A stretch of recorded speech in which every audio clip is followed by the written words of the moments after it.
자, 수사기관을 이렇게 장악을 해버리면 권력이 정말로 무소불위가 됩니까? 아무리 권력을 사유해서 범죄 행위를 저질러도 수사기관 장악하면 그냥 프리패스 하듯이 끝낼 수 있다 이렇게 되는 걸 지금 보여주고 있지 않습니까? 어떻게 보십니까? 제가 볼 때 지금 눈으로 보고 있는 거니까. 예. 그러니까 지금 아주 초유의 사태입니다만 그 초유의 사태가 관철되고 있다. 그러니까 부끄러운 줄 모르는 거죠. 그러니까 대통령 부인이라고 얘기해서 소위 수사받는 피의자가 자기의 집이죠. 경호처라고 하는 거. 왜냐하면 대통령 부인도 경호 대상이니까. 그 경호처에 있는 기관에 가서 앉아 있고 그를 수사하는 자들이 핸드폰을 뺏기고 신분증을 뺏기는 수사를 하는 상황에도 불구하고 그걸 법무부 장관은 법에 따라서 했다라고 얘기하는 말도 안 되는 기이한 현상들이 벌어지고 있는 건데요. 대통령이 자기 계속 입으로 얘기하고 자유민주적 기본 질서라고 얘기하는 거예요. 자유민주적 기본 질서와 관련해서 우리 헌법에 판례가 있습니다. 자유민주적 기본 질서가 뭐야? 저는 폭력적 자의적 지배를 배제하는 게 핵심입니다. 근데 지금 반헌법적 행위를 하고 있는데 그 반헌법적 행위를 누가 다 예를 들면 방어해주고 있느냐? 법무부 장관이, 검찰총장이, 경찰총장이, 관세청장들 이런 사람들이 다 지금 막아주고 있는 상황입니다. 근데 그럼 이 사람들이 이 자리에 있게 하는 가장 막강한 권한은 어디 있습니까? 대통령 인사권. 그러니까 저는 대통령의 이 막대한 권한을 예를 들면 축소하거나 줄이지 않는다면 저는 누구든 마음만 대통령이 먹으면 이런 일들이 벌어질 수밖에 없는 상황은 우리 대한민국이 처해 있는 대통령제의 환경이라는 생각이 들고요. 근데 지금까지는 이렇게 권력을 막 써먹지 않았었던 거죠. 왜? 그거는 인간으로서의 상례에 어긋나기 때문에 그런 행위들을 하지 않았던 측면들이 분명히 있는 건데 희한하게도 윤석열 대통령은 이런 행위들을 계속 반복적으로 하고 있는 거죠. 그래서 마지막 활시위가 하나 남아있는 거죠. 근데 문제는 활이 하나밖에 안 남아있기 때문에 지금 바로 못 쏘는 거죠. 정확하게 겨누어서 관역에 정확히 맞아야 되기 때문에 좀 그게 이제 탄핵이라고 하는 마지막 활시가 남아있는 거라 생각이 들기 때문에 아마 지금 민주당, 지금 강특 의원이 계십니다만 민주당도 엄청나게 고민을 하고 있을 거라는 생각이 듭니다. 그 부분 관련해서. 민주당은 탄핵을 고민하는 국회의원 모임을 이미 만들었고요. 8월 10일 전당대회가 끝나면 이 부분을 좀 더 적극적으로 좀 공론화해야 된다고 생각을 하고요. 조금 전에 예를 들면 수사기관을 장악하면 이렇게 무소불위가 되냐 말씀하셨는데 사실 그런 부분 때문에 문재인 정부 때 공수처 그리고 국가수사본부 만들었던 거잖아요. 근데 이게 그야말로 아무 쓸모짝이 없게 됐습니다. 조금 전에 말씀하신 대로 인사권을 결국 갖고 있는 게 대통령이잖아요. 그렇기 때문에 사실 제도가 아무리 좋은 제도라고 하더라도 그야말로 권력을 가진 자가 그 제도의 취지를 인정하지 않으면 이렇게 허무하게 제도가 무너지는구나라는 걸 윤석열 정권이 가르쳐 주는 것 같아요. 저는 지금 강덕구 의원님 말씀에 전적으로 동의하는데요. 우리 직선제 이후 노태우 정권도 이르지 않았습니다. 예. 어느 정권도 권력을 잡으면 수사기관의 인사권을 다 쥐고 있어요. 그럼에도 불구하고 사실 이런 일 없었고 YSDJ 때는 아들들 다 구속시켰잖아요. 예.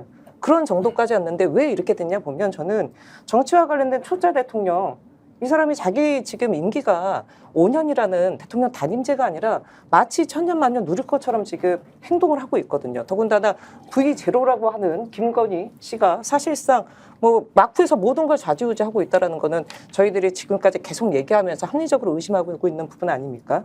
어떤 마인드와 어떤 국정 철학을 갖고 대통령이 임하느냐에 따라서 사실 많은 부분들이 달라질 수 있다는 부분들을 윤석열 정부가 보여주고 있고요. 여기에 사실은 각급 권력기관에 속해 있는 사람들도 저는 상당히 많이 문제가 있다고 봅니다. 과거에도 물론 이런 부분들이 많았습니다만 지금 이 윤석열 정부가 벌이고 있는 각종 이 의혹들과 관련된 부분에 있어서 일정 부분 많은 부분에 있어서는 부역을 하고 있는 부분이다. 물론 안 그런 공직자분들도 계시겠지만 하지만 이 정부의 임기는 이제 얼마 남지 않았기 때문에 임기 끝나고 나서 벌어질 일들이 어떤 일이 벌어질지에 대한 부분들은 많은 분들이 좀 상상을 많이 하고 있지 않을까 싶습니다. 하나의 사례만 말씀드리면 이제 대통령제가 얼마나 큰 미국 사례인데요. 트럼프가 선거에서 지고 난 다음에 뭐라고 얘기하느냐? 백악관을 공격해라. 자기 입으로 얘기를 합니다. 백악관을 그래서 막 사람들이 난입을 하잖아요. 그랬더니 야 빨리 연방군을 투입하라 그랬더니 대통령이 거기에 대해서 예를 들면 3시간 동안 지연을 시켜요. 그 다음에 일이 다 벌어지고 난 다음에 뭐라 그러냐면 또 수사하지 말라고 얘기해요. 이 진입한 사람에 대해서.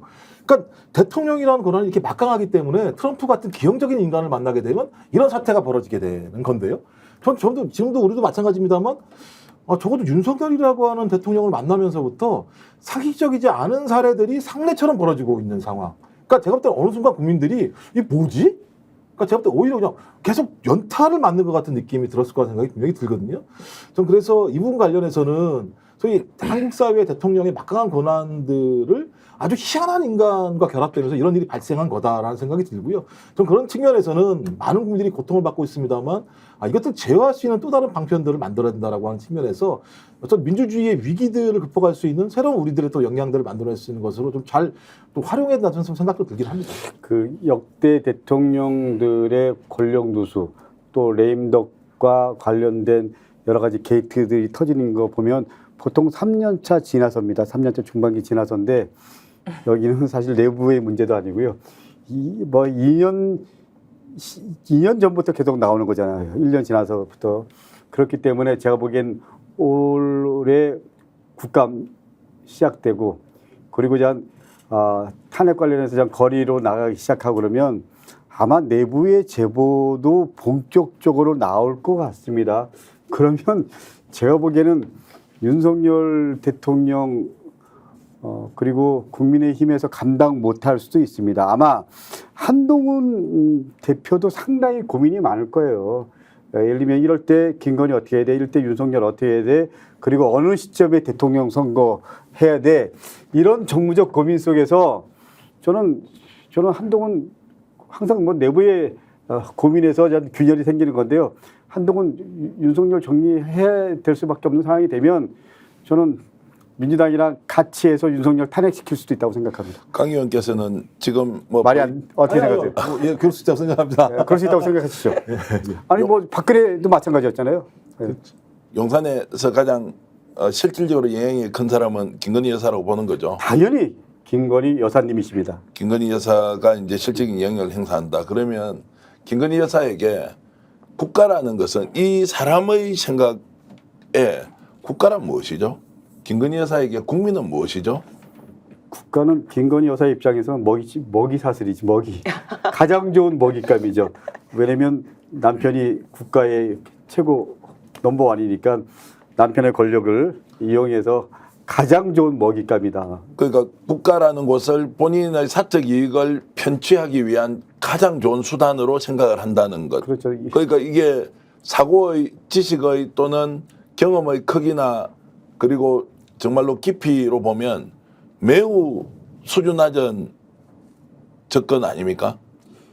그렇게 해서 일이 계속 드러나고 있는 것이고. 제가 볼 때 국가관이 없는 거고요. 공사 구문이 없는 거고요. 그렇죠. 제일 중요한 문제는 김건희 씨의 문자예요.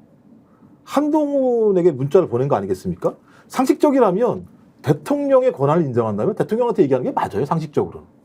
대통령을 뭘로 생각하길래 소위 본인의 사과 문제에 대해서 한동훈이라는 인물과 협의를 하려고 했다라고 하는 측면 자체는 저는 김건희 씨는 대통령도 지금 패싱을 하고 있다라고 볼 수밖에 없는 측면이 아니, 있네요. 어떻게 보면 한동훈 대표한테 문자 보내는 건 이해하는데요. 우리 최재형 목사님 포함해서 새벽 몇 시에 막 그냥 한두 시간 하고 이런 사례가 여러 건이잖아요. 아니 저는 정신 세계가 이상합니다. 동의가 안 됩니다. 생각해 보십시오. 대통령 부인인데 그리고 검찰총장 부인인데 새벽 이게 통상적으로 상식적으로 이게 이해가 되나요? 아니 형수님 도련님 사이였으니까 옛날에는 그럴 수도 있다고 생각할 수도 있겠지만 얼마 전에 또 나온 게 진중권 교수랑 57분 통화했다 이런 것도 있지 않습니까? 근데 저는 김건희 씨 같은 경우는 예전에 그런 얘기 있었지 않습니까? 워낙 무속 좋아하니까 대통령 영부인 되기 전에 어떤 점쟁이가 군모가 될 상이다 이런 얘기 해가지고 주변 사람들한테 나 군모 될 상이라 이런 얘기 막 하고 다녔다 그런 얘기도 있었는데요.